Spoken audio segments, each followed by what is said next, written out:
mentioned transgenderism. It's a very interesting and complicated topic. Now, so I differ with some of my more conservative friends and colleagues in that I do think that there's a very rare condition where people are transgender. Maybe it's, I don't know what the numbers are. Maybe it's a 1.5 kids at all of UCLA or something.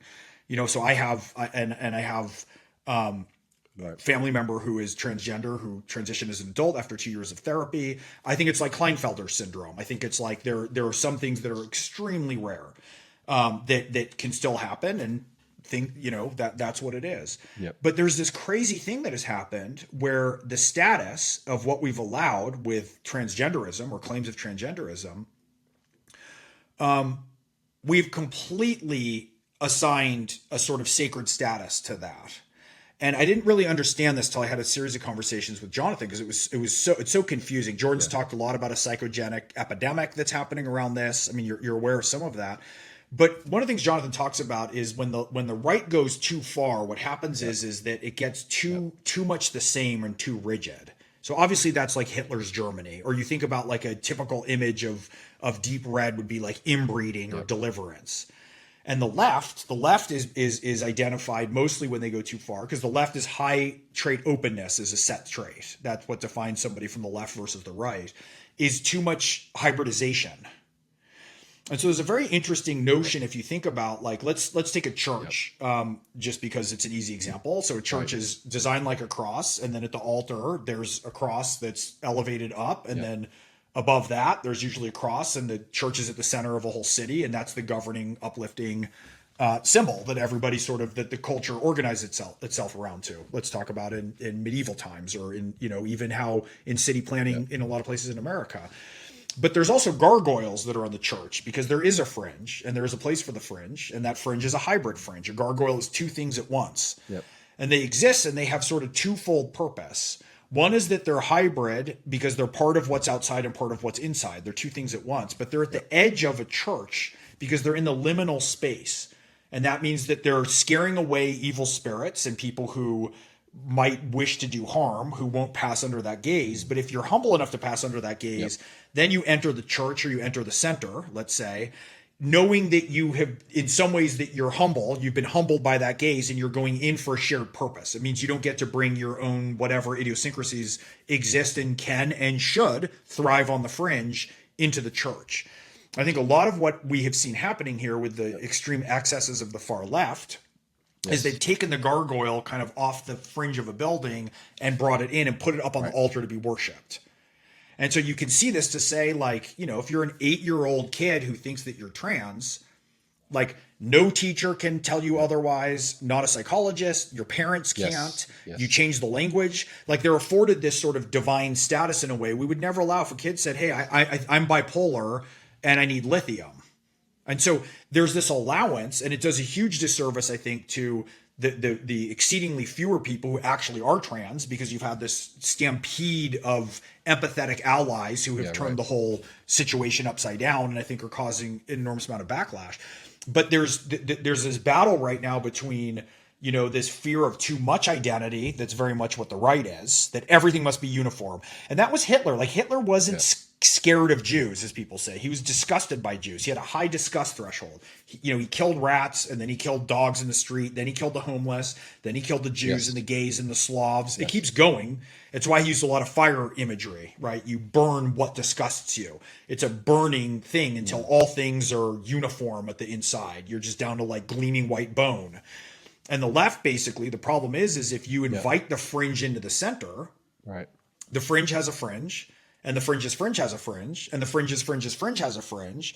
And soon enough, you see all these people who are afraid to speak up against someone who's clearly mentally ill because they've dressed themselves in some garbs of perverse sexuality. And they're afraid that they're on the wrong side of history because they're speaking up against, Harvey Milk or Martin Luther King, when it's not the case. In certain cases, I happen to be somebody, and part of my awareness of this, what was so interesting was I discovered a lot of this in conversations that I had during and extracurricularly around the Exodus seminar that we did at the Daily Wire, is this mediation. But I think I'm very much on the fringe. And so it's been an interesting undeceiving about the necessity importance for the center to hold so that the fringe can actually thrive, because the center needs the fringe, because without the fringe, new ideas and people and ideas don't get in to update the center so that it can thrive, and so that we can navigate complex change together. But it's a very interesting thing for me going in as sort of the predominantly, I'm from a more liberal background. I'm a writer. I have super high trait openness. My community is varied. I have a lot of gay friends, colleagues, family. It's a very varied space. But one of the things that I started to recognize was there has to be a mechanism for the fringe to hold and for the fringe to thrive and do the job it needs to do for the center to hold. But the center also, it should, when it holds well, there should be grace and there should be forgiveness and it should be minimal possible force. And like it should exemplify a center that everybody can participate in if they are willing to show an aspect of humility to a shared set of values. Yeah. Well, this is why it's so sacred. And it's so interesting to hear you talk about that, because it reminds me of, I think, what Douglas Murray said. I think he said something like he wasn't sure that the political left and the political right can really exist without the religious surround. I think that's what he described it as. Like, you needed something. I don't know exactly what he meant there, but it reminds me of what you were just saying there. And in terms of incorporating the extremes, there's the symbolism of Christ born in the manger between the ox and the donkey or the ass, and you have the ox representing purity and the ass, the donkey representing uncleanliness, and there's some kind of integration there. Even the cross itself bringing forth the various quadrants or the extremes to a central point, and there's just something so remarkable about just even the visuals of that and the symbolism of that.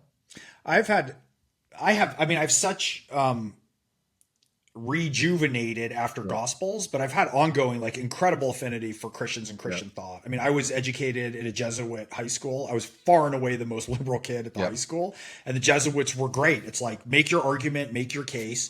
You're going to read the Old Testament. You're going to read the New Testament. There was this educational thing that was put forth, and it was very, very essential. Yeah. But, one of the things that's also amazing is the images that you're describing. It's hard even to grasp how radical that is, to have a God who comes in on a donkey and is born in a manger, and then is venerated in his moment of seemingly greatest defeat, which is in fact greatest triumph.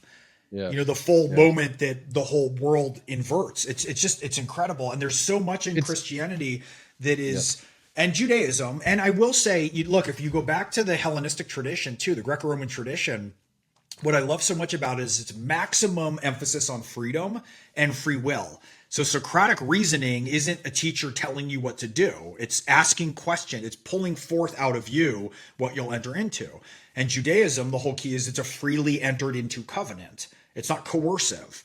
And with Christianity, there's so many aspects of Christianity, of these sort of well springs of Western tradition, that make so much space for the fringe, that makes so much space for people who think differently. Yes. And, Christianity really struck me in a lot of ways that were significant when we were discussing Gospels, how, going all the way back, even in Judaism, when, Moses doesn't enter the promised land, it's, but Caleb is one of two people who enters the promised land, and he's from the mixed multitude. It's like half of the people are outsiders. And there's this constant, admonitions. I think it's Miriam, who's Aaron's wife, who scolds Moses for marrying a dark-skinned black Ethiopian. And she says he shouldn't marry her. And God turns her like alabaster white, which is the color of a leper, and moves her to the outside of the camp. Right. Because it's like, oh, you want to be pure? You want to exclude people in your rigid purity? Off you go. Yeah. And there's all these tales about how those two things are integrated and mediated. And every time you might think that it would come down on a side of more rigidity, or might have been interpreted in terms, through the flawed or corrupt institutions of man and of men, like the Inquisition, in ways where it has like this overbearing force. It's so fascinating with the scripture and all these ways that you think it's going to come down on the side of the center in a way that's very concrete, but instead goes the other way. And there's all these allowances that are made. And I think in a lot of ways, one of the things we were exploring is the notion that this kind of symbolic thinking, or, whichever way you take it, because we came in for people even who might not be spiritual or religious, is in fact the primary mode beyond even scientific thinking of ways that we organize the world and hold together. So in a lot of ways, you could read 1,000 studies and think pieces and op-eds and data sets about AI, right? Or you could tell that sort of story about the Tower of Babel and what happens if engineering is unmoored from a defining subsidiary value set that's organized in an ethic of agreed upon value. And one of them can kind of nutshell the whole thing in a way that's almost predictive and give you a handle on it. And that's just as meaningful and perhaps even more useful than the whole other collection of ideas and ways that we tend to approach things. And I think we have to bring those two people who think separately in those different ways back together into some kind of union again, or at least be able to translate between the two.